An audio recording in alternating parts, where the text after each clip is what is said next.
Matthieu, chapitre 22. Jésus, prenant la parole, leur parla de nouveau en parabole, et il dit, « Le royaume des cieux est semblable à un roi, qui fit des noces pour son fils. Il envoya ses serviteurs appeler ceux qui étaient invités aux noces, mais ils ne voulurent pas venir. Il envoya encore d'autres serviteurs en disant, « Dites aux conviés, voici, j'ai préparé mon festin, mes bœufs et mes bêtes grasses sont tués, tout est prêt, venez aux noces. » Mais, sans s'inquiéter de l'invitation, ils s'en allèrent. Celui-ci à son champ, celui-là à son trafic, et les autres se saisirent des serviteurs, les outragèrent et les tuèrent. Le roi fut irrité, il envoya ses troupes, fit périr ses meurtriers et brûla leur ville. Alors il dit à ses serviteurs, « Les noces sont prêtes. » Mais les conviés n'en étaient pas dignes.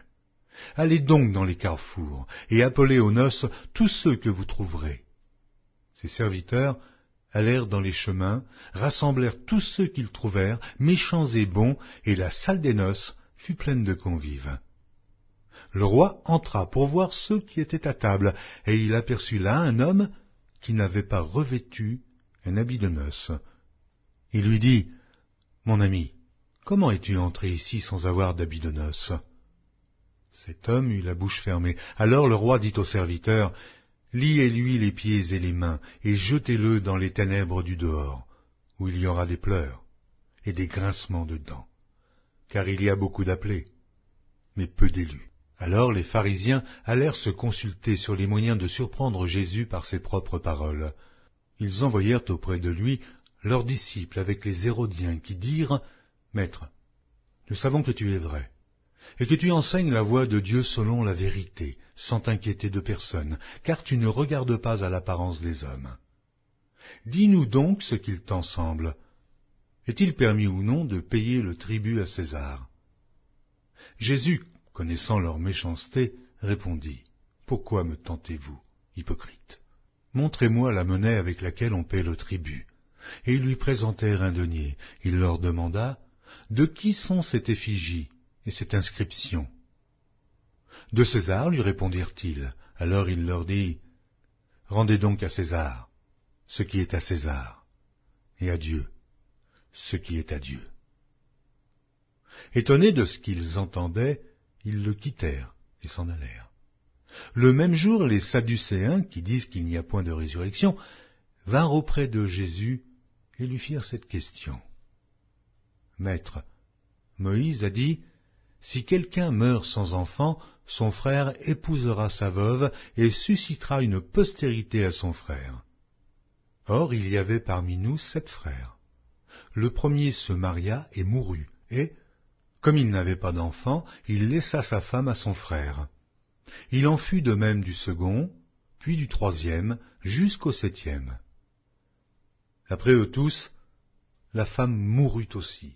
À la résurrection duquel des 7 sera-t-elle donc la femme? Car tous l'ont eue. » Jésus leur répondit, « Vous êtes dans l'erreur, parce que vous ne comprenez ni les Écritures, ni la puissance de Dieu.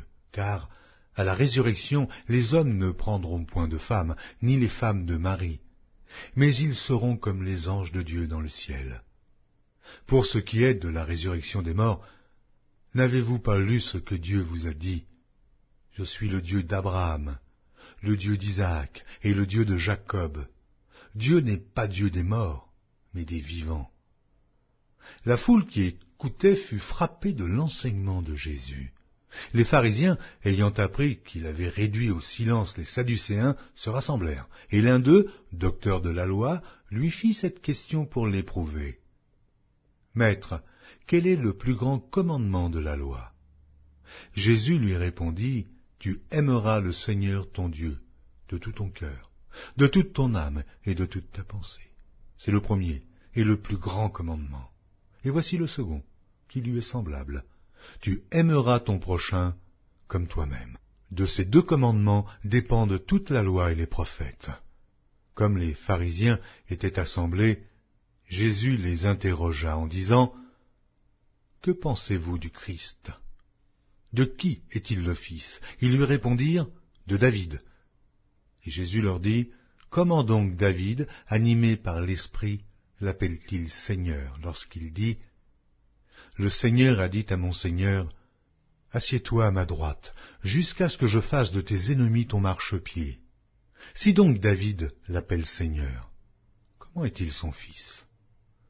Nul ne put lui répondre un mot, et depuis ce jour, personne n'osa plus lui proposer des questions.